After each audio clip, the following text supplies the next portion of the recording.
If I am glistening in this video, it is not because I have a sparkling soul. It's because it's 5,000% humidity in Wilmington, North Carolina right now. And you might be able to see the clouds getting dark above me. My motorcycle lesson got canceled this afternoon, which I'm very upset about. There may be a motorcycle in my very near future.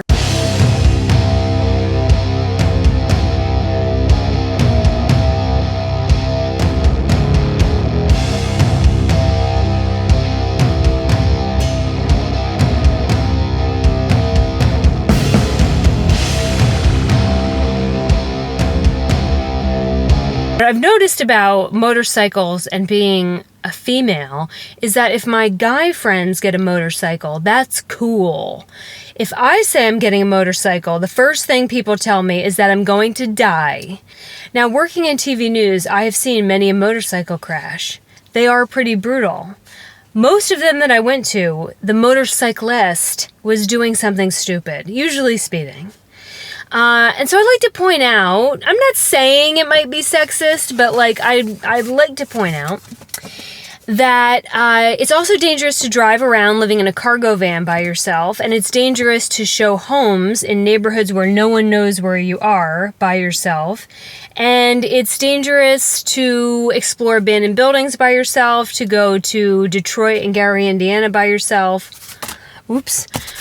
So what's your point? Yes, statistically it is dangerous, but if I was a cat, I'd have at least 20 lives by this point. Anyway, it's been quite busy with real estate. I really embraced the idea of being the closing gift tooth fairy. You saw the goats a couple videos ago, and then this is my latest concoction.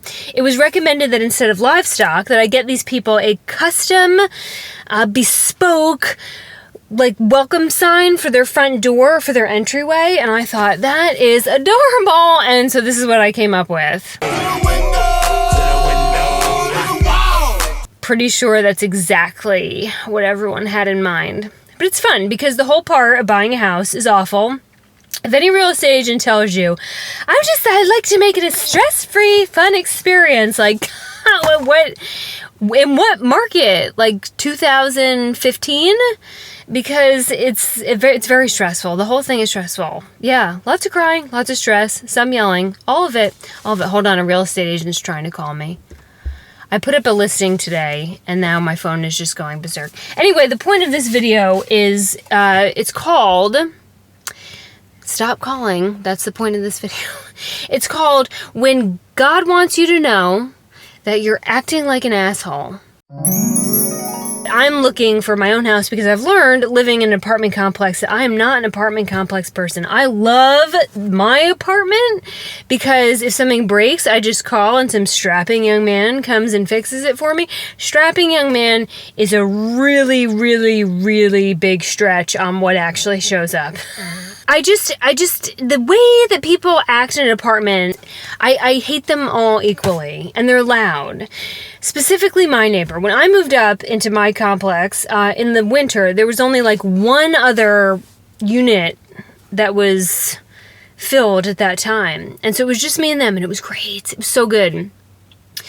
And then one day I heard some rustling around in the unit next to me, and I thought, oh shit. And sure enough... I opened the door just enough to stick an eyeball out, and there were people, and I instantly didn't like them. He got some kind of video game system. I have no idea what is involved in this, but I am straight up playing Dungeons and Dragons along with him on my side of the wall. It shakes the wall. It's so loud because our living rooms are adjoined, next to each other. So both of our TVs are up against the wall.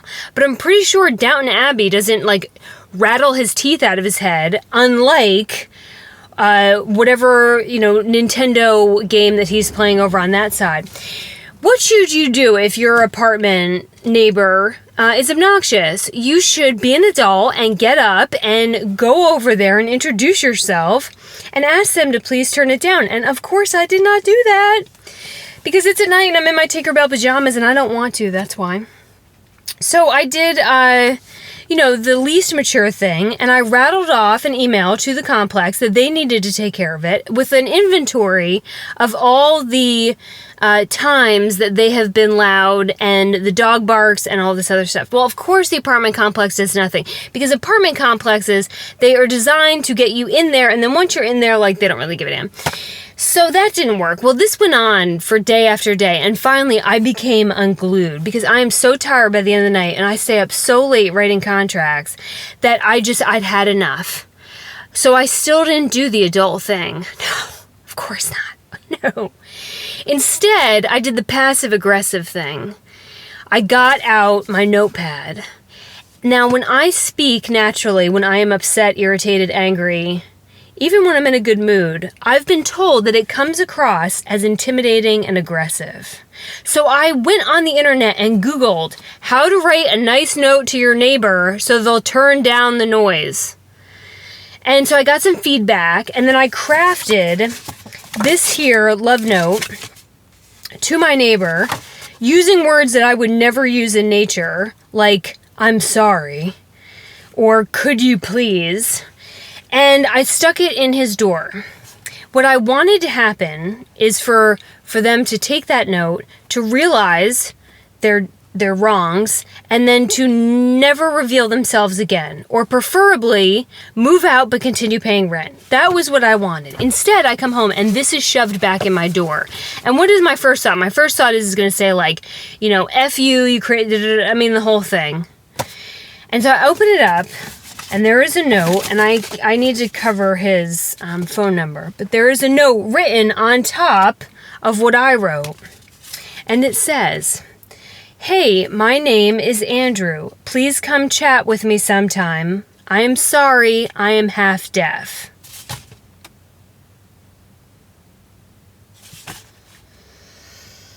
Of course you are. Of course you are, because you were just being a turd a second ago, and now you actually have a disability that makes me look like an asshole. So anyway, I have now, Andrew and I have exchanged contact information, and now when it's loud, I send him a text message, and he turns it down. Still, I am just not meant for this apartment thing. So I started house shopping. I don't want a yard. I don't have time to deal with the yard. So I went and checked out the houseboats in downtown Wilmington in the marina. This seemed perfect to me, right? Because I don't have to mow the river. Now, obvious problem, Hurricane Alley, where we live in, but that marina has held up pretty good. So I wanted to hate these houseboats. I really did. And instead, I absolutely fell in love with it. It's small, it's compact, which is what I want. There's no yard. But would you like to guess how much a 1-bedroom or 2-bedroom houseboat, how much that costs? It is $319 for the 1-bedroom, which was all I needed. It looks like a house inside. You don't feel that much moving, and it has this palatial upper deck. I'd be able to watch the sunset over the river every night. Oh. $319 for that. $350 for the 2-bedroom. That was too big. I didn't need all that. And so I thought, ooh, that's steep. It only gets better. The slip where you park your houseboat, $225 to $240. I could go get a whole nother house. I mean, not here, but I could go get a whole nother house somewhere else. And I still thought, you know what, I could use it for business. I could bring people up to the top and, like, we could talk about houses looking over the river. Like, oh, this would be amazing. It's downtown. I love downtown. I was still going to try to figure out how to make it work. And then he said that the HOA was $300 a month and the insurance is $400 a month. And at that point, you're like a $600,000 house on the water. And they are super cool. I think I am hoping that it's an idea that takes off. It's either going to be an idea, the biggest idea that I miss out on, or it's going to be a train wreck because we're going to have a hurricane and they're all going to crash into each other and then sink to the bottom. And then I won't worry about it anymore. But really, the thing that did me in was that it kind of felt like being back in an RV park, to be perfectly honest with you, because you're like, and what I've learned about live-aboard boat culture is that it is one sidestep away from full-time RVing, is that people come, they want to party, they're like outside, it's very social, and I cannot do that. No, I'm around people all day, like send me to the bat cave at night.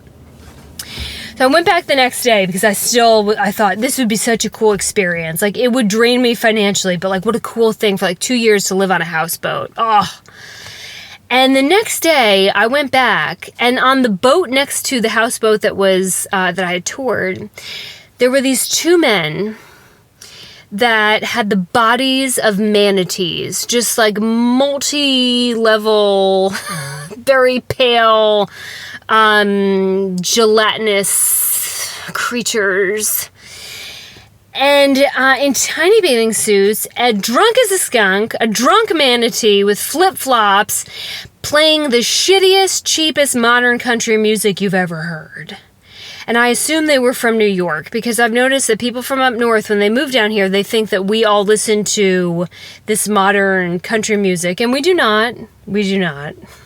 We also know it's awful, because they only use the same 5 words in every song. It's like red Solo cup, pickup truck, what else? Beer, back road. It's the same song. It's just, and all the lyrics are kind of rapey, to be perfectly honest with you. So we don't listen to that. So I knew that they had to be from New York, and they're out there, all gelatinous, scrubbing that boat down with that horrible modern country music. And I thought I would kill them. I cannot live next to that, no, and so that's not going to work out for me. So my house search continues. Obviously, I've always wanted to get the land so I can put my cows on it, but land is extremely scarce in this area, and what is available tends to be in a flood zone. So I've not found it yet, but we're going to start a little house shopping. We're going to start a little motorcycle shopping, and there may potentially be a pet also in the near future. But you're not ready for all that, and neither am I, because I can't even be nice to my neighbor.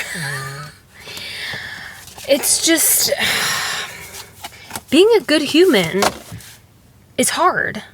Bye, weirdos.